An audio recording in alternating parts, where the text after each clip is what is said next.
जय श्री कृष्ण। उपासना भक्ति स्टोरीज में आप सबका स्वागत है।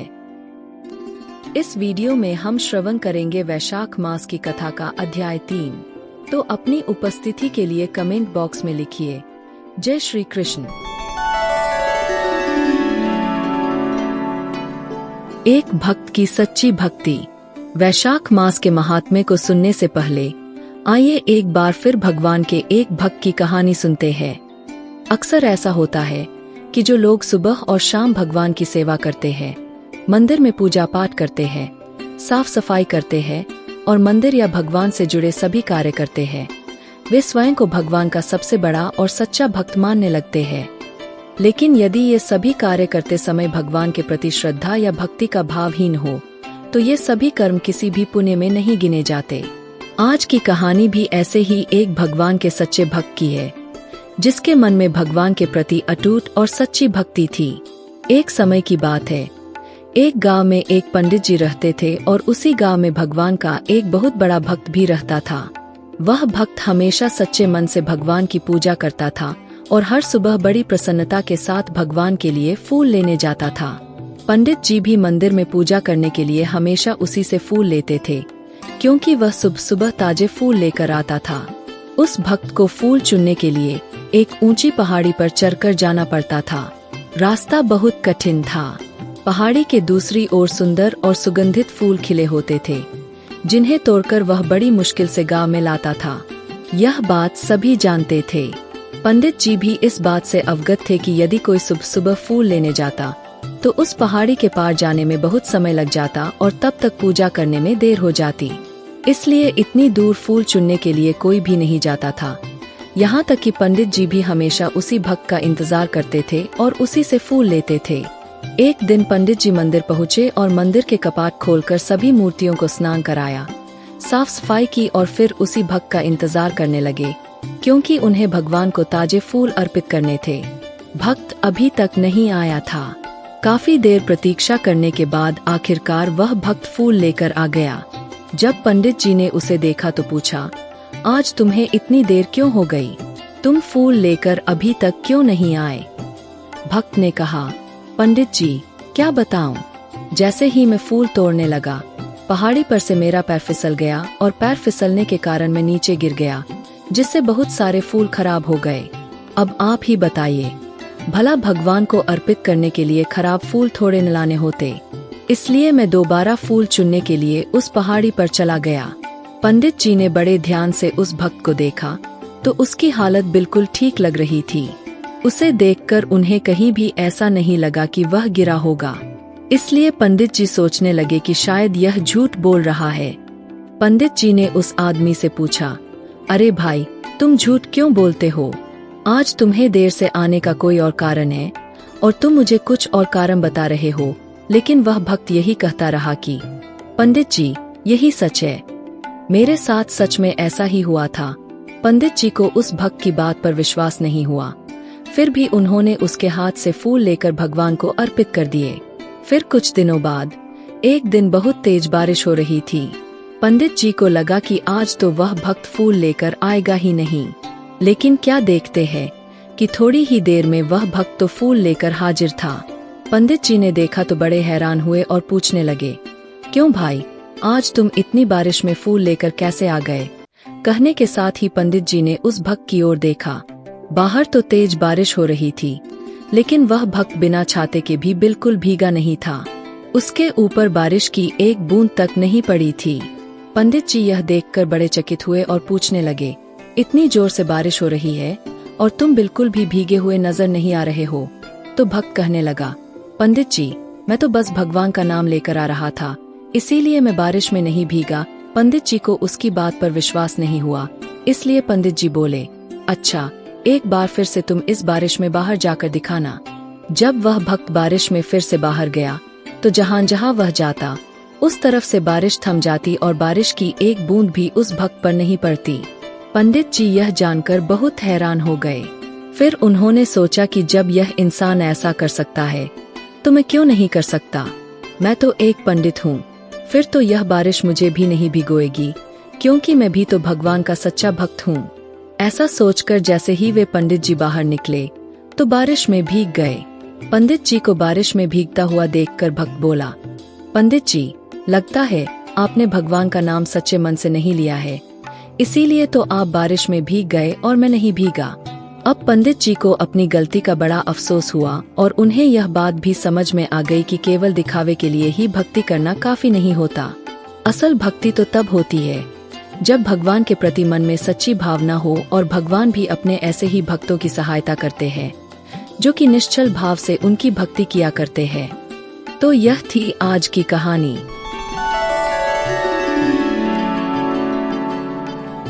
आज का अध्याय। अब आप सभी वैशाख मास महात्म्य में आज की कथा सुनिए। आज की कथा में महर्षि वशिष्ठ जी के उपदेश से राजा कीर्तिमान द्वारा अपने राज्य में वैशाख मास के धर्म का पालन करवाना और यमराज का ब्रह्मा जी से राजा के विरुद्ध शिकायत करना वर्णित है। मिथिलाप्ति ने पूछा, हे ब्राह्मण, जब वैशाख मास के धर्म अत्यंत सुलभ है और भगवान विष्णु के लिए अपार पुण्य राशि प्रदान करने वाले, चारों पुरुषार्थों की तत्काल सिद्धि करने वाले, सनातन और वेदों द्वारा कहे गए हैं, तब संसार में उनकी प्रसिद्धि क्यों नहीं हुई? श्रुत देव जी ने कहा, राजन, इस पृथ्वी पर सांसारिक इच्छाएं रखने वाले मनुष्य ही अधिक है। उनमें से कुछ राजसी और कुछ तामसी प्रवृत्ति के हैं। वे लोग इस संसार के भोगों और पुत्र पौत्र आदि सुख संपदाओं की ही कामना करते हैं। कहीं कहीं बड़ी कठिनाई से कोई एक मनुष्य ऐसा मिलता है जो स्वर्ग लोक के लिए प्रयास करता है, और इसलिए वह यज्ञ आदि पुण्य कर्मों का अनुष्ठान बड़े प्रयत्न पूर्वक करता है, परंतु मोक्ष की उपासना प्रायः कोई नहीं करता। तुच्छ आशाएं लेकर बहुत से कर्मों का आयोजन करने वाले लोग प्रायः काम्य कर्मों के ही उपासक है। यही कारण है कि संसार में राजस और तामस धर्म अधिक विख्यात हो गए, किंतु सात्विक धर्मों की प्रसिद्धि नहीं हुई। यह सात्विक धर्म भगवान विष्णु को प्रसन्न करने वाले हैं, निष्काम भाव से किए जाते हैं और इस लोक तथा परलोक में सुख प्रदान करते हैं। देव माया से मोहित होने के कारण मूढ़ मनुष्य इन धर्मों को जानते ही नहीं है। पूर्व काल की बात है, काशीपुरी में कीर्तिमान नाम से विख्यात एक चक्रवर्ती राजा थे। वे इक्ष्वाकु वंश के भूषण और महाराज नृग के पुत्र थे। संसार में उनका बड़ा यश था।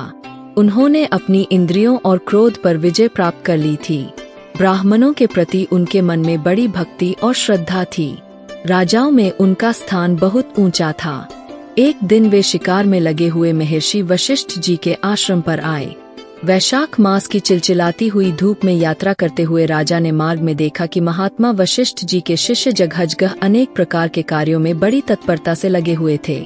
वे कहीं पर प्याऊ बनवाते थे तो कहीं पर छाया मंडप बनाते थे, किनारे पर झरनों के जल को रोककर स्वच्छ बावली बनाते थे। कहीं वृक्षों के नीचे बैठे हुए लोगों को वे पंखा झलाते थे, कहीं ऊक देते, कहीं सुगंधित पदार्थ भेंट करते और कहीं फल देते थे। दोपहर में लोगों को छाता देते और संध्या के समय शरबत पिलाते थे।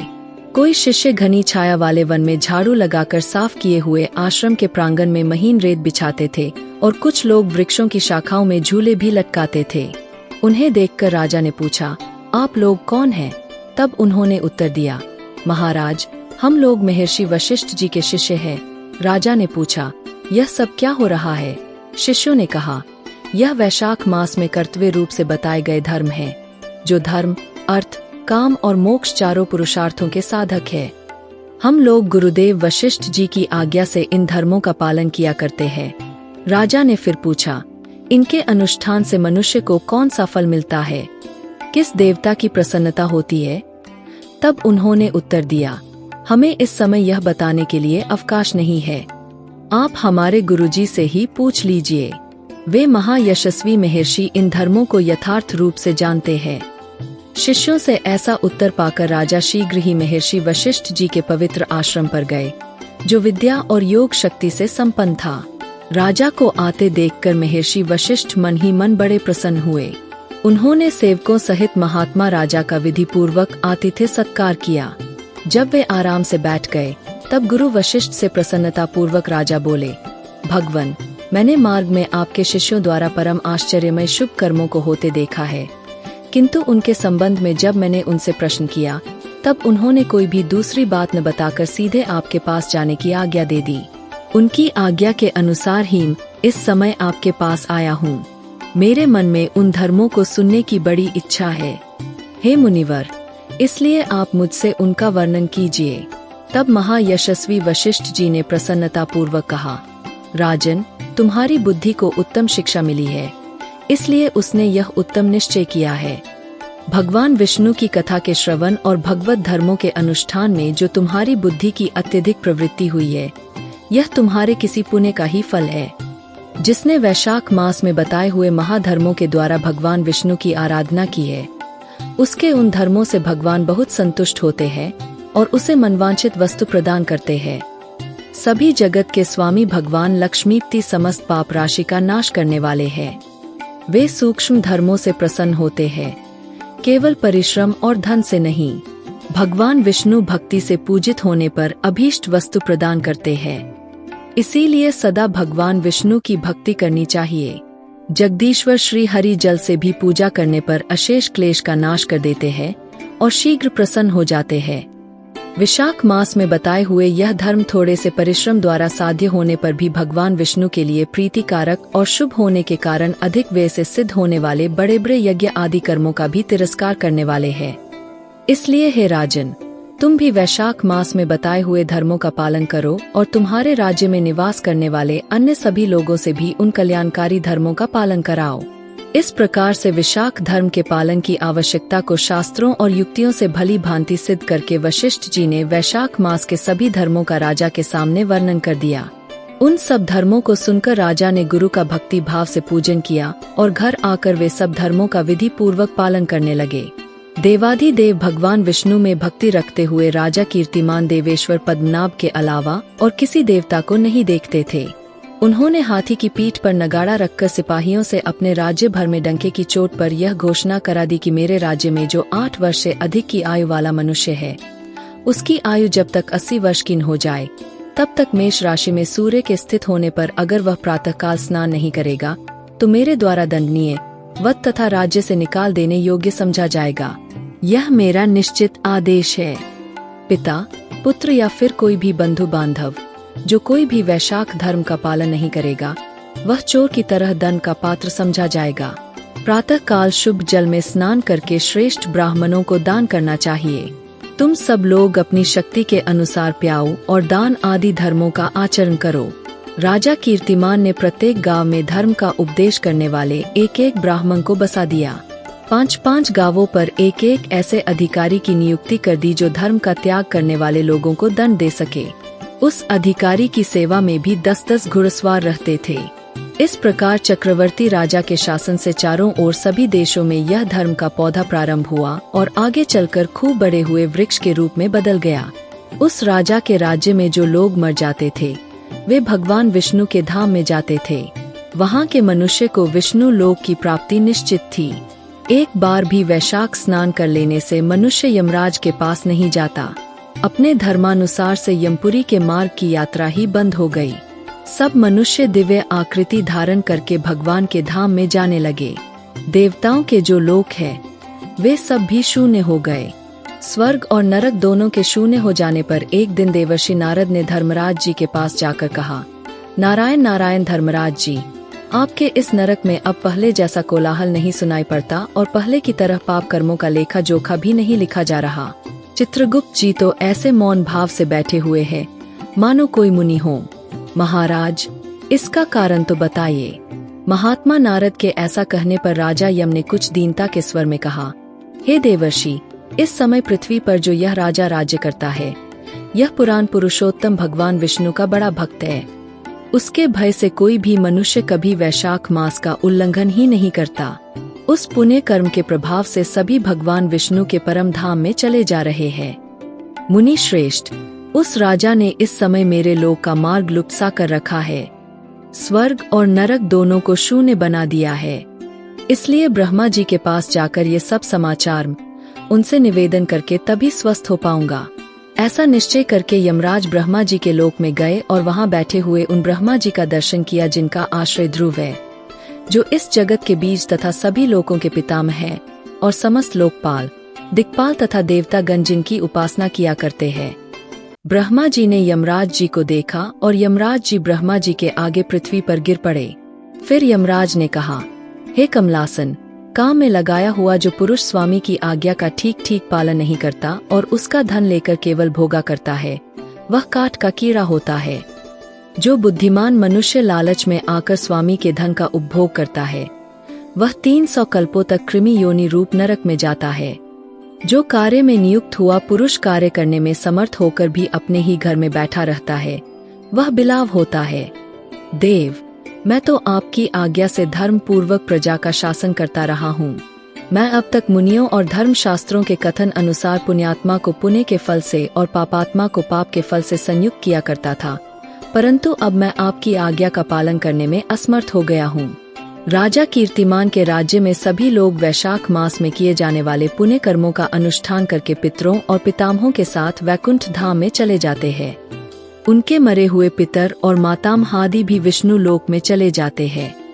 इतना ही नहीं, पत्नी के पिता, ससुर आदि भी मेरे लेख को मिटाकर विष्णु लोक में चले जाते हैं।